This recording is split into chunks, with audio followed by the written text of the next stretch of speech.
નમસ્કાર વિદ્યાર્થી મિત્રો, ગગન ઓનલાઈન એકેડમીમાં આપનું હાર્દિક સ્વાગત છે મિત્રો. અને તમારી સમક્ષ હાજર છે ઘણા બધા વિદ્યાર્થીઓ કોમેન્ટ કરેલી કે પ્રથમ પરીક્ષાનું જે સોલ્યુશન તમે બનાવી રહ્યા છો સાહેબ, એમાં ગણિતનું સ્ટાન્ડર્ડનું સોલ્યુશન બનાવો સાહેબ. તો તરત જ જોડે જોડે આપણે આનું પણ સોલ્યુશન કરતા રહીશું. તો હું તમારી સમક્ષ ધોરણ 10નું ગણિતનું સ્ટાન્ડર્ડનું વિભાગ બીનું પ્રકરણ 1નું સંપૂર્ણ સોલ્યુશન લઈને આવી રહ્યો છું. પ્રકરણ 1નું બરાબર છે, એટલે આપણું આ પાર્ટ 1 છે. આ રીતે આપણે આગળ વિડીયો બનાવતા રહીશું.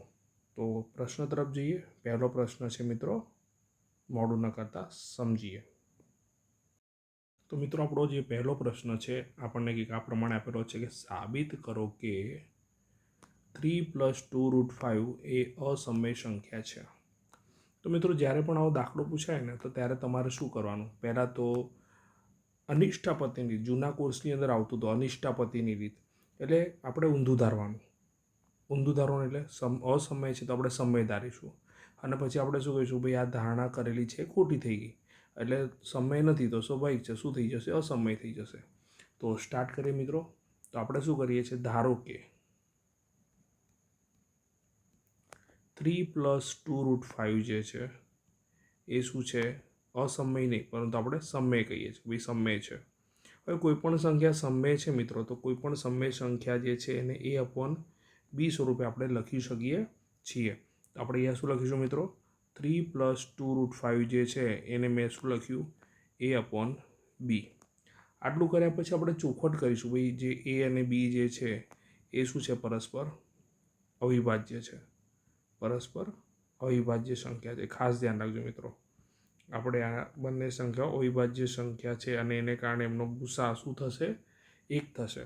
હવે આટલું કર્યા પછી આપણે શું કરીશું, આ 3 જે છે એને સામે લઈ આવીશું. આ 3 જે છે એને સામે લઈ જઈએ, બરાબર. તો 3 સામે જશે તો પ્લસમાં છે તો શું થઈ જશે, માઇનસ થઈ જશે. એટલે 2√5 = a/b -3 થઈ ગયું. વ્યવસ્થિત લખીએ તો 2√5 એમને એમ લખ્યા, બરાબર. અહીંયા a - 3b છેદમાં આપણે શું લખ્યા, b લખ્યા. હવે આ જે 2 છે ગુણાકારમાંથી સામે ભાગાકારમાં જતા રહેશે, એટલે √5 બરાબર શું થશે, a - 3b/2b. તમને આટલે સુધી ખ્યાલ આવી ગયો છે મિત્રો. આટલું કર્યા પછી આગળ શું કરીશું એ સમજીએ. હવે જો વિચાર કરો કે આપણે તો શું વાત કરી, a અને b પરસ્પર અવિભાજ્ય સંખ્યા, એટલે કે અવિભાજ્ય સંખ્યા એટલે કઈ સંખ્યા છે, પૂર્ણાંક સંખ્યાઓ છે. શું છે, આ એક પ્રકારની પૂર્ણાંક સંખ્યાઓ છે. તો સ્વાભાવિક છે આ પૂર્ણાંક, આ પૂર્ણાંક, આ પણ પૂર્ણાંક, બધું પૂર્ણાંક છે. એટલે કહેવાનો મતલબ શું છે કે a અને b પૂર્ણાંક છે. a અને b પૂર્ણાંક હોવાથી આપણને જે સંખ્યા મળી a - 3b/2b જે છે એ પણ પૂર્ણાંક જ થશે. એ પણ શું થાય, પૂર્ણાંક. એટલે સ્વાભાવિક છે અંશ અને પૂર્ણાંક નહીં, સમય થશે. a - 3b/2b શું થશે, સમય થશે. કારણ કે અંશ અને છેદ સ્વરૂપની છે ને, અને આપણને ખબર છે કે ઉપરની સંખ્યા પૂર્ણાંક હોય, નીચેની સંખ્યા પૂર્ણાંક હોય. કોનામાં, સમય સંખ્યાની અંદર. આપણે જાણીએ છીએ મિત્રો. આ માત્ર સમજવા માટે મેં તમને લખ્યું છે. ઓકે મિત્રો, આગળ વધીએ. તો a - 3b/2b સમય સંખ્યા થશે, બરાબર છે, સમય સંખ્યા થાય. હવે સ્વાભાવિક છે કે આ પણ સમય સંખ્યા થાય તો સામે આના બરોબર આ છે, આ બંને એકબીજાને બરોબર છે, તો આ સમય સંખ્યા, તો આ પણ સમય સંખ્યા થાય. તો આપણે લખીશું તેથી √5 પણ શું થશે, સમય સંખ્યા થશે.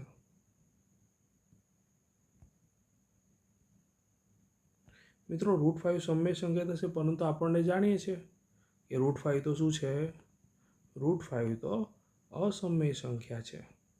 અને અસમય સંખ્યા છે માટે શું થશે, આપણે કરેલી ધારણા શું છે, ખોટી છે.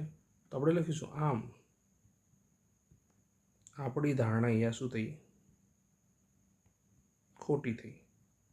વિરોધાભાસ ઉત્પન્ન થયો, એટલે આપણી ધારણા શું થઈ, ખોટી છે. અને આપણી ધારણા શું ખોટી થઈ, કે આપણે શું ધારેલું કે આ સમય છે, માટે ધારણા ખોટી પડી. એટલે 3 + 2√5 શું થઈ ગયા, સમય છે, અસમય છે. શું છે, અસમય. 3 + 2√5 અસમય છે. તમને ખ્યાલ આવી ગયો છે મિત્રો. નેક્સ્ટ પ્રશ્ન તરફ જઈશું. મિત્રો આ પ્રશ્નમાં પણ આપણે સેમ ટુ સેમ એ રીતે જ કરીશું. તો આપણે શું ધારીશું કે ભાઈ 6 + √2 જે છે એ શું છે? સમમેય સંખ્યા છે. શું છે? સમમેય સંખ્યા છે. હવે સમમેય સંખ્યા છે એટલે સ્વાભાવિક છે કે આપણે એને a upon b સ્વરૂપે લખી શકીએ. તો 6 + √2 ને આપણે a upon b સ્વરૂપે લખ્યા. હવે 6 સામે જશે એટલે આ શું હશે? √2 બરાબર a upon b - 6. હવે 6 અહીંયા ગુણાઈ જશે એટલે √2 આગળ આપણે માટે નિશાનની લખવાનું નહીં ભૂલીએ. તો √2 બરાબર a - 6b upon b. હમણાં જ આપણે આગળના દાખલામાં વાત કરી કે a અને b તો પૂર્ણાંકો છે. તો આ પૂર્ણાંક ઉપર પણ પૂર્ણાંક છે, નીચે પણ પૂર્ણાંક છે. તો આ શું થશે? સમમેય થશે. તો અહીં a અને b પૂર્ણાંક હોવાથી શું આથી? પૂર્ણાંકો હોવાથી a - 6b upon જે b છે એ શું થશે? સમમેય સંખ્યા થશે. શું થશે? સમમેય સંખ્યા છે. તો સમમેય સંખ્યા થાય. સ્વાભાવિક છે કે આ સમમેય સંખ્યા છે માટે √2 પણ શું થશે? સમમેય સંખ્યા છે. તો સમમેય સંખ્યા થાય. પરંતુ આપણે તો જાણીએ છીએ કે √2 તો શું છે? √2 એ અસમમેય સંખ્યા છે. કેવી સંખ્યા છે? અસમમેય સંખ્યા છે. અને સ્વાભાવિક છે અસમમેય સંખ્યા છે માટે આપણી કરેલી ધારણા અહીંયા સુધી, તેથી આપણે કરેલ ધારણા શું પડી ગયા? કરેલ ધારણા ખોટી છે. આ ધારણા ખોટી છે. કઈ ધારણા ખોટી છે? સમમેય ધારેલું છે. તેથી 6 + √2 એ શું છે? અસમમેય સંખ્યા છે. અસમમેય સંખ્યા છે. તમને ખ્યાલ આવી ગયો મિત્રો? ઓકે. તો આ રીતે તમને કોઈ પણ દાખલો પૂછી શકે છે. આપણને એ દાખલો મેથડ આપણને આવડવી જોઈએ, બીજું કંઈ નહીં મિત્રો. નેક્સ્ટ દાખલા તરફ જઈએ. ત્યારબાદનો દાખલો છે 60, 120 અને 288 નો ગુસા અને લસા આપણને શોધવાનું કીધું છે મિત્રો. તો આપણે 60ના અવયવ પાડીએ. તો 60ને આપણે અવયવ વૃક્ષ બનાવીએ. તો 2 30 દુ 60, 2 15 દુ 30 અને પછી 3 પંચા 15. ઓકે, આ પ્રમાણે થયા અવયવ. પછી 120ના ઇનશોર્ટ અવિભાજ્ય અવયવ પાડી રહ્યા છે. 2 60 દુ 120, 2 30 દુ 60, 2 15 દુ 30 અને 3 પંચા 15. રહી વાત 288ની, તો 288ના પણ અવયવ પાડી લઈએ. 288ને 2 વડે ભાગી છે કારણ કે એકમનો અંક 8 છે. તો 288ના અડધા કેટલા થશે? 144. પછી ફરીથી 2 કરીશું એટલે 2 સીતા 14 અને 2 દુ 4. પછી ફરીથી 2 36 દુ 72, પછી 2 18 દુ 36, 2 9 દુ 18 અને પછી 3 તરી 9. તો મિત્રો આપણને અવયવ મળી ગયા છે અવિભાજ્ય હોય. તો 60ના અવિભાજ્ય અવયવ શું થશે? તો 2 કેટલી વખત છે? 2 વખત અને 3 × 5. તમે જોઈ શકો છો કે અહીં મને 1 વખત 2 વખત 2 મળ્યા એટલે 2ની 2 ઘાત લખી નાખી મેં. બરાબર છે. 3 એક જ વખત છે તો મેં 3 એક વખત લખ્યા, 1 ઘાત લખવાની જરૂર છે નહીં. તો આ પ્રમાણે આપણે બધાને લખી નાખીએ. બરાબર છે. તો બીજું છે 120. તો 120માં તમે જોઈ શકો 2 કેટલી વખત છે? 3 વાર એટલે 2ની 3 ઘાત ગુણ્યા 100 આવશે 3 એક વખત અને 5 એક વખત. ત્યારબાદ આવે છે 288. તો 288માં 2ની કેટલી ઘાત છે? 1 2 3 4 5 ઘાત ગુણ્યા 3ની કેટલી ઘાત છે? 2 ઘાત છે. હવે મિત્રો મહત્ત્વની વસ્તુ એ છે કે આપણને એવું કીધું છે કે લસા અને ગુસા શોધો. તો પહેલાં આપણે ગુસા શોધીએ. શોધીએ ગુસા. તો ગુસા કોનો શોધી રહ્યા છે આપણે? તો લખીશું ગુસા 60, 120 અને 288નો શોધી રહ્યા છે. ઓકે. તો અહીંયા તમે જોઈ શકો ત્રણેયમાં સરખું શું છે? 2 છે 2 છે 2 છે, 3 છે 3 છે 3 છે. તો 2 લખ્યા અને ગુણ્યા મેં 3 લખ્યા. હવે આ બેમાં આપણે ગુસાનો નિયમ એવો છે કે બધું સરખું હોય ને એવું લીધું આપણે અને નાનામાં નાની ઘાત લેવાની. તો 2ની 2 ઘાત, 2ની 3 ઘાત ને 2ની 5 ઘાત. તો નાનામાં નાની ઘાત 2 ઘાત, 3ની 1 ઘાત, 3ની 1 ઘાત, 3ની 2 ઘાત. તો નાનામાં નાની 3ની 1 ઘાત એટલે 3ની 1 ઘાત લખવાની જરૂર નથી. તો 2ની 2 ઘાત એટલે 4 અને 3 એક વધ છે એટલે 3 એટલે 3 ચોક અથવા 4 તરી 12 એ આપણને શું મળશે? ગુસા મળશે. હવે વાત આવી લસાની. તો લસાની અંદર શું કરવાનું મિત્રો એ સમજીએ. તો લસા બરોબર મેં શું લખ્યું મિત્રો? લસા આપણે કોનો શોધવાનો છે? 60, 120 અને 288નો. રાઈટ. હવે તમારે એટલું યાદ રાખવાનું મિત્રો કે આમાં બધી વેરાયટી, બધી સંખ્યા લઈ લેવાની. તો 2 છે, 3 છે, 5 છે, રિપીટ થાય કે ના થાય. તો 2 લખ્યા, 3 લખ્યા અને 5 લખ્યા મિત્રો. હવે આપણે એમાં શું કરવાનું, જેમ આમાં નાનામાં નાની ઘાત લખીએ એમાં મોટા મોટી ઘાત લખીશું. તો 2ની મોટા મોટી ઘાત કઈ છે? 5 છે. શું છે? 5. 3ની મોટા મોટી ઘાત કેટલી છે? 2 છે. અને 5ની તો એક જ ઘાત છે. જો મિત્રો ઘણીવાર શું થાય, 1 2 એવું થઈને 2 ઘાત લખી નાખે. એવું નહીં કરવાનું. આપણે ખાસ યાદ રાખવાનું કે 5ની બંનેમાં એક એક ઘાત છે એટલે નાની ઘાત એક જ ઘાત કહેવાય. તો 2ની 5 ઘાત શું થશે મિત્રો? 2 દુ 4 દુ 8 દુ 16 દુ 32 ગુણ્યા 9 ગુણ્યા 5. મિત્રો જુઓ, 32 અને 5નો ગુણાકાર કરું ને તો મને કેટલા મળે? 160 મળે. કેટલા મળે? 160 ગુણ્યા હું 9 કરું તો 16 9 કેટલા થશે? 144 અને પાછળ આવશે 0. તો મિત્રો એ આપણને શું મળી ગયો? લસા પણ મળી ગયો. નેક્સ્ટ દાખલા તરફ જઈશું. ચોથો પ્રશ્ન કંઈક આ પ્રમાણે છે મિત્રો. તો અવિભાજ્ય હોવાની રીતે આપણે આ બધા જે છે સંખ્યાઓ એનો ગુસા અને લસા શોધવાનો છે. તો હમણાં ગણાવ સેમ ટુ સેમ એ જ રીતે મિત્રો. પહેલાં 40નો હવે પાડીશું. 2 20 દુ 40, 2 10 દુ 20, 2 2 પંચા 10. એ જ પ્રમાણે 36ના પાડીશું. 2 18 દુ 36, 2 9 દુ 18 અને છેલ્લે 3 તરી 9. ત્યારબાદ 126નો હવે પાડીશું. 2 ભાગ ચાલશે તો 2 6 12, 2 તરી 6. હવે મિત્રો 2 ચાલશે નહીં કારણ કે એકમ 9 3 આવી ગયો. તો 3 જો ચાલશે કારણ કે 6 ને 3 9, તો 9 એ 3ના ઘડિયામાં આવે. તો 3 ચલાવીએ તો 21 તરી 63. હજુ 3 ચલાવીએ તો 3 સીતા 21. તો આપણા જોડે આપણને અવયવ મળી ગયા છે. તો હવે હું 40ના અવયવ લખું છું. તો 40માં 2ની કેટલી ઘાત છે? 3 ઘાત અને 5 એક વખત.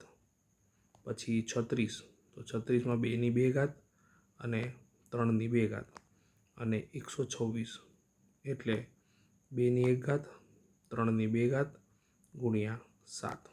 બરાબર છે. હવે આપણે મિત્રો પહેલાં તો શું શોધીશું? ગુસા. તો ગુસાની વાત કરીએ. તો ગુસા હવે ગુસા આપણે કોનો શોધી રહ્યા છીએ? તો એ લખીશું 40 36 126. બરાબર છે. હવે આમાં પહેલાં તો ચેક કરો. 2 2 2 બધામાં છે. બીજા કોઈનામાં અહીંયા 5 છે, તો અહીંયા 3 છે, અહીંયા 3 છે. ઇન શોર્ટ કહેવાનો મતલબ બધામાં 3 નથી, બધામાં 5 નથી, બધામાં 7 નથી. એટલે બધામાં માત્ર 2 છે અને 2ની નાનામાં નાની ઘાત કેટલી છે? 1. એટલે જવાબ શું આવશે? 2ની નાનામાં નાની ઘાત 1 એટલે 2 જ આવશે. બરાબર છે મિત્રો. એટલે ગુસા શું આવશે? 2. હવે લસા કરીએ. તો લસાની વાત કરીએ તો લસા કોનો શોધી રહ્યા છે આપણે? 40 36 124. તો આપણે એમાં જેટલી પણ સંખ્યા છે બધી સંખ્યા લખી. 2 3 5 અને 7. બરાબર મિત્રો. 2ની મોટા મોટી ઘાત કેટલી? 3. કેટલી છે? 3ની મોટા મોટી ઘાત કેટલી છે? 2 છે. 5ની તો એક જ વાર છે અને 7ની પણ એક જ વાર છે. તો 2ની 3 ઘાત કેટલા થાય મિત્રો? 8 થાય. 3ની 2 ઘાત કેટલા થશે? 9 થશે. અને આ બંનેનો ગુણાકાર 7 પંચા કેટલા થશે? 35 થશે. હવે મિત્રો 8 અને 9નો ગુણાકાર કરીએ તો 72 થશે. 72 અને એ ગુણાકાર આવશે 35નો. ખ્યાલ આવે મિત્રો? મિત્રો આ બંનેનો ગુણાકાર કરીશું તો આપણને શું મળશે? 2520. તમે ગુણાકાર કરજો ખાસ. આપણે ગુણાકાર કરવા માટેનો સમય આપણે વધારે નથી રાખવો. આપણે મેન વસ્તુ મેથડ ખબર પડી જઈએ. ઓકે, તો તમને ખ્યાલ આવી ગયો હશે કે આપણા જોડે ગુસા અને લસા આ પ્રમાણે અવિભાજ્ય હોવાની રીતે મળી શકે. નેક્સ્ટ દાખલા તરફ જઈશું. મિત્રો હમણાં જ આપણે આવા દાખલા ગણ્યા. નેક્સ્ટ સરળતમ દાખલો છે. મેથડ તો આપણને ખબર જ છે. તો આપણે પહેલાં શું કરે છે? 5√3 આપણને સમય સાબિત કરવાનું. તો આપણે 5√3ને આપણે શું લીધી? સમય લઈ લીધી. આપણે શું કીધું? સમય છે એટલે A/B સ્વરૂપે લખી શકાય. હવે મિત્રો આટલું કર્યા પછી આપણે શું કરીશું કે અહીંયા ચોખવટ તો કરી નાખીએ, લખી તો નાખીએ જ કે ભાઈ ધારો કે આ વાક્ય ખાસ લખીશું. ધારો કે 5√3 એ શું છે? સમય સંખ્યા છે. સમય સંખ્યા છે. એટલા માટે આપણે A/B સ્વરૂપે લખી શક્યા. અને જે આપણે શું લખીએ છીએ એ અને જે બી છે એ પરસ્પર કેવા છે? અવિભાજ્ય પૂર્ણાંકો છે. શું છે? અવિભાજ્ય પૂર્ણાંકો છે. ઓકે. હવે મિત્રો 5 છેદમાં જતા રહેશે એટલે એ શું વધશે? √3 બરોબર એના છેદમાં 5b. હમણાં જ આપણે વાત કરી કે A 5 અને બી બરાબર છે. એ અને બી ઓલરેડી એને બી શું છે, અવિભાજ્ય પૂર્ણાંકો છે, એટલે કે પૂર્ણાંકો તો છે. માટે શું થશે, આપણે લખીશું એ અને બી પૂર્ણાંકો હોવાથી શું થશે, યસ, એ અને બી પૂર્ણાંક હોવાથી A/5B શું થશે, સમમેય સંખ્યા થઈ જશે. શું થઈ જશે, સમમેય સંખ્યા થાય.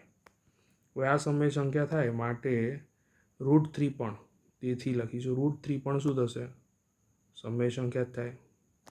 √3 પણ સમમેય સંખ્યા થાય. સમમેય સંખ્યા થાય મિત્રો. પણ સમમેય સંખ્યા થાય, પરંતુ આપણે તો જાણીએ છીએ, પરંતુ √3 તો શું છે, √3 એ અસમમેય સંખ્યા છે. √3 એ અસમમેય સંખ્યા છે. અસમમેય સંખ્યા છે માટે આપણે કરેલી ધારણા શું થઈ, ખોટી પડી. આમ આપણી ધારણા શું પડી ગયા, આપણી ધારણા જે આપણે સમમેય ધાર્યું છે એ ધારણા શું છે, ખોટી છે. અને આ ધારણા ખોટી છે, તેથી આપણે શું કહી શકીએ કે 5√3 એ શું છે, અસમમેય છે. આશા રાખું છું તમને ખ્યાલ આવી ગયો હશે. નેક્સ્ટ પ્રશ્ન તરફ જઈશું મિત્રો. છઠ્ઠો પ્રશ્ન એવું કહે છે કે અવિભાજ્ય અવયવની મદદથી અથવા રીતે 105 અને 15 એટલે કે 1515નો ગુસા શોધવાનો છે, અને તેના પરથી તે સંખ્યાઓનો શોધવાનો છે, લસા પણ શોધવાનો છે. તો મિત્રો અહીંયા આપણને પહેલી સંખ્યા આપી છે 105. 105ના આપણે અવયવ પાડીએ તો જો 2 વડે તો ના ભાગી શકાય, 5 છે એટલે. તો 5 ને 1 6 એટલે 3ના ઘડિયામાં, એટલે 3 વડે ભાગીએ તો 3 તરી 9, 1 વધ્યો, 3 પંચા 15. બરાબર મિત્રો. પછી 3 નહીં ચાલે, કેમ કે 5 ને 3 8, એટલે સીધો જ 5 ચાલશે, 5 સીધા 35. તો મિત્રો હવે આનાથી આગળ કંઈ થઈ શકશે નહીં. ત્યારબાદ બીજી સંખ્યા છે 1515. મિત્રો 1515 જે છે એની વાત કરીએ તો શું એને 2 વડે તો નહીં જ ભાગી શકે, કારણ કે 5 છે. તો 5 ને 5 10 ને 2 12 થઈ ગયા, એટલે 3 વડે ભાગી શકાશે. તો 3 પંચા 15. પછી એક સંખ્યા વધી, એટલે કે 15 પ્રમાણે 0 0 આવી ગયું. હવે મારે શું કરવાનું છે, એકડો ઉતારવો પડશે, પણ એકડા પ્રમાણે ભાગ નહીં ચાલે, એટલે 5 ઉતારી, એટલે મેં 0 મૂક્યો. ફરીથી 3 પંચા 15. મિત્રો હવે 3 તો નહીં જ થાય, કેમ કે 5 ને 5 10 થાય, એટલે 5 કરીએ તો 5 કરીશું તો 101 આવશે, કેમ કે 5 એકા 5, 0 ના 0, 5 એકા 5. તો મિત્રો આપણને અવયવ મળી ગયા છે, આ અવિભાજ્ય અવયવ. તો હવે હું 105 જે છે એના ફેક્ટરાઇઝેશન, એટલે કે અવયવ જે છે આ રીતે લખું, 3 × 5 × 7. બરાબર છે. અને હું 1515ના, એટલે કે 1515ના લખું છું 3 × 5 × 101. બરાબર છે. તો હવે મારે જો આનો ગુસા શોધો છે, પહેલાં શું કરવું છે, ગુસા. તો હું ગુસા લખીશ. તો ગુસા મારા જોડે કેટલો આવશે, તો બંનેમાં મિત્રો જોવાનું છે, બંનેમાં સરખી સંખ્યા કઈ, 3 3, 5 5, અને બંનેની નાની ઘાત લઈશું આપણે. શું લઈશું, તો 3ની પણ એક ઘાત છે અને 5ની પણ એક ઘાત છે. તો 3 પંચા 15 એ આપણો શું થશે, ગુસા થશે. તમને ખ્યાલ આવી ગયો હશે મિત્રો. આગળ વધીએ. હવે આપણને એવું કીધું છે કે આના ઉપરથી, એટલે ગુસા મળ્યો, પછી આ બે સંખ્યા છે એની મદદથી લસા શોધવાનો છે. તો આપણે યાદ રાખવાનું, ગુસા અને લસાનો ગુણાકાર, ગુસા ગુણ્યા લસા, એ આપણને આપેલી જે બે સંખ્યા છે એ બે સંખ્યાના ગુણાકાર બરોબર હોય. જે બે સંખ્યા છે એ બે સંખ્યાના ગુણાકાર બરોબર હોય. તો આપણને ગુસા ખબર છે 15, લસા આપણે શોધવાનો છે. બરાબર છે. અને બે સંખ્યાઓ જે છે એ આપણા જોડે કેટલી આપી છે, એક આપી છે 105 અને બીજી આપી છે 15 15. બરાબર છે. હવે લસા લખ્યો મેં. બરાબર. હવે લસા લખ્યા પછી 15 જે છે સામેથી ક્યાં જશે, અહીંથી સામે ભાગાકારમાં જશે, એટલે 105 × 15 15 છેદમાં શું આવશે, 15. હવે મિત્રો જુઓ, 15 છેદ ઉડાવીએ આપણે, તો 15 આને ઉડાવીએ સહેલું પડે. તો 15 એકા 15, 0 મૂકીશું, અને 15 એકા 15. આટલે સુધી તમને ખ્યાલ આવી ગયો હશે મિત્રો. આગળ વધીએ. મિત્રો જો તમે આનો ગુણાકાર કરશો તો આ ગુણાકાર આપણને કેટલો મળશે, 10,605. તો તમને ખ્યાલ આવી ગયો હશે કે આ દાખલો કઈ રીતે ગણવાનો. ગુણાકાર કરીને આપણે આગળ વધીશું, નેક્સ્ટ દાખલા તરફ જઈશું.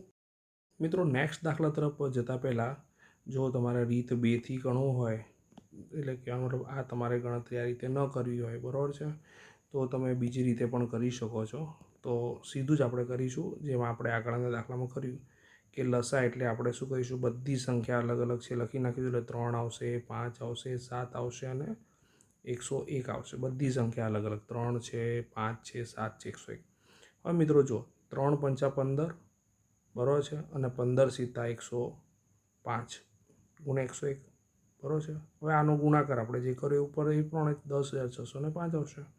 જો તમને બીજી રીત ફાવે તો બીજી રીત પણ કહી શકો, કારણ કે એ આપણને ચોખવટ નથી કરી કે સૂત્રનો ઉપયોગ કરવાનો, એટલે તમે બંને રીતથી ગણી શકો છો. નેક્સ્ટ દાખલા તરફ જઈએ, છઠ્ઠા તરફ. દાખલા નંબર 7 જે છે એની વાત કરીએ તો અવયવીકરણની રીતે, અવિભાજ્ય અવયવીકરણની રીતે 315 અને 1275નો ગુસા શોધવાનો, અને ત્યારબાદ ગુસા, લસા અને સંખ્યાઓ વચ્ચેના સંબંધ દ્વારા તેમનો લસા શોધવાનો. તો આવી ચોખવટ કરી હોય તો આપણે સૂત્રનો ઉપયોગ કરીને ગણવું જ પડે. તો મિત્રો પહેલાં તો આપણે અવિભાજ્ય અવયવની વાત કરીએ તો 315 અવયવ પાડે તો 2 તો ભાગ ચાલશે નહીં. 5 ને 1 6 ને 3 9 છે, એટલે 3 ભાગ ચાલશે. તો 3 એકા 3 ભાગ નહીં ચાલે, એનો આપણે મીંડી મૂકી, અને 15 એટલે 3 પંચા 15. ફરીથી 3 ચાલશે, કારણ કે 105માં 1 અને 5નો સરવાળો 6 થાય, એટલે 3 કર્યું. તો 3 તરી 9, 1 વધ્યો 15, 3 પંચા 15. આપણે આગળ 105 હમણાં જ ભણી ગયા, અને પછી 35 એટલે આપણે જાણીએ છીએ 5 સીતા 35 મિત્રો. હવે આગળ વધીએ. બીજી સંખ્યા છે 1275. મિત્રો 1275માં 2 વડે તો ભાગની ચાલ, કારણ કે એકમનો અંક 5 છે. તો 5 ને 7 12 ને 12 ને 12 24, એટલે 2 ને 4 6 થશે, એટલે 3 ભાગ ચાલશે. 3 ભાગ ચલાવીએ તો 3 ચોક 12 આવશે. પછી 3 દુ 6 જોઈતા હતા 7 આવ્યા 6, એટલે 1 શેષ વધી, અને 1 શેષ વધી એટલે 3 પંચા કેટલા થશે 15. ફરીથી એકવાર જોઈએ, 5 ને 7, 5 ને 2 7 ને 4 11 થશે, એટલે સ્વાભાવિક છે કે 3 વડે નહીં ચાલી શકે, એટલે 5ને જ લઈએ. તો 5 ઈઠા 40 આવે મિત્રો. 2 વધ્યા પાયો પાયો 25. ફરીથી 5 ચાલશે જ, એકવાર 5 ચાલે તો બીજી વાર 5 અહીંયા 5 છે એટલે ચાલશે જ. તો 5 17 પંચા 85, 17 અવિભાજ્ય સંખ્યા, એટલે આપણે અહીંયા રોકાઈ જઈશું. હવે આપણા જોડે 315 જે છે એના અવયવ મળી ગયા છે. 3 કેટલી વખત છે? 2 વાર, અને 5 એક વાર, ને 7 એક વાર. બરાબર મિત્રો. એ જ પ્રમાણે 1275ની વાત કરીએ તો 1275માં 3 એક વખત, 5 2 વખત, અને 17 એક વખત. ઓકે. હવે મિત્રો પહેલાં તો આપણે શું શોધીશું? ગુસા શોધીશું. આપણે શું કરીશું? ગુસા. તો ગુસા કોનો છે? 315 અને 1275નો. તો સ્વાભાવિક છે ગુસા એટલે બંને સરખું એવું. તો ચેક કરીએ તો 3 છે, 3 છે, 5 છે, 5 છે, પણ આપણે બંનેની કઈ ઘાત લઈશું? નાની ઘાત. તો 3ની નાની ઘાત 1 અને 5ની નાની ઘાત 1, એટલે 3 પંચા 15. તો આપણને જવાબ શું મળ્યો? ગુસાનો 15 મળ્યો. આટલું તમને ખ્યાલ આવી ગયો હશે. હવે મિત્રો આપણને શું કીધું છે કે ગુણધર્મોનો ઉપયોગ કરવાનો છે, એટલે આપણે શું શોધવું છે? લસા. તો સૂત્ર સીધું જ લખી નાખું છું, લસા ગુણ્યા ગુસા બરાબર 2 સંખ્યાનો ગુણાકાર. 2 સંખ્યાનો ગુણાકાર. અમુક વાર એવું પણ લખી શકાય અમુક વાર એવી રીતે પણ લખી શકાય કે લસા એ બી ગુણ્યા ગુસા એ બી બરાબર એ ગુણ્યા બી. તો લસા આપણને ખબર નથી, બરાબર છે, તે આપણે મુખ્ય રાખીશું. જ્યારે 2 સંખ્યાનો ગુણાકાર જે છે એ 2 સંખ્યાના ગુણાકારના છેદમાં શું આવશે? ગુસા આવી જશે. શું આવી જશે? ગુસા. ખ્યાલ આવ્યો તમને મિત્રો? Very good. હવે આપણે બંને કિંમતો મૂકવાનું સ્ટાર્ટ કરીએ. તો પહેલી સંખ્યા છે 315, બીજી સંખ્યા છે 1275. હવે આને કેટલા વડે ભાગવાના છે? આપણે 15 વડે. જો આપણે શું કરવાનું મિત્રો કે 15 અને 315, 315 ને 15, જો એટલું યાદ રાખવાનું, ગુસા એટલે બંનેમાં 15 આવશે. તો 15 વડે ઉડે તો વિચાર કરો, અહીંયા 3 પંચા 15 ઉડી જવાના. તો શું હશે? 3 અને 7 એટલે 21, એટલે સીધો 21 ઉડશે. કેટલા ઉડશે? 21. તમને ખ્યાલ આવી ગયો હશે મિત્રો. આ બંને સંખ્યા 21 અને 1275 છે, એનો ગુણાકાર કરો તો તમને 26,775 લસા મળે. આશા રાખું છું તમને ગુસા અને લસા ખ્યાલ આવી ગયો હશે. તો 8મો પ્રશ્ન જે છે મિત્રો એ કંઈક આ પ્રમાણે છે. તૃષા, રમીઝ અને ખુશ ક્રીમ વિલેજના વર્તુળાકાર મેદાનમાં પરિભ્રમણ કરે છે. તૃષાને એક પરિભ્રમણ પૂર્ણ કરતાં 9 મિનિટ, રમીઝને એક પરિભ્રમણ પૂર્ણ કરતાં 12 મિનિટ, અને ખુશને તેનું એક પરિભ્રમણ પૂર્ણ કરતાં 15 મિનિટ લાગે છે. ધારો કે ત્રણેય એક જ સમયે એક જ બિંદુથી એક જ દિશામાં પરિભ્રમણ કરવાનો આરંભ કરે છે, તો કેટલી મિનિટ બાદ ત્રણેય ફરી પ્રારંભ બિંદુ પર ભેગા થશે? તો મિત્રો જ્યારે પણ આવો પ્રશ્ન હોય ને તો તમારે મગજમાં એલર્ટ થઈ જવાનું, મગજને એલર્ટ કરી નાખવાનું કે આવું જ્યારે પણ ભેગા થવાની વાત આવે ને એટલે આપણે શું શોધવો પડે? લસા શોધવો પડે. તો લસા કોનો શોધવો પડે? તો લસા આપણે 9, 12 અને 15નો શોધવો પડશે. આ જે લસાવ છે એ શું બતાવે છે કે ત્રણે જે છે એટલા સમય પછી ફરીથી એ બિંદુ આગળ ભેગા થશે, જ્યાંથી આરંભ કર્યું છે ત્યાંથી.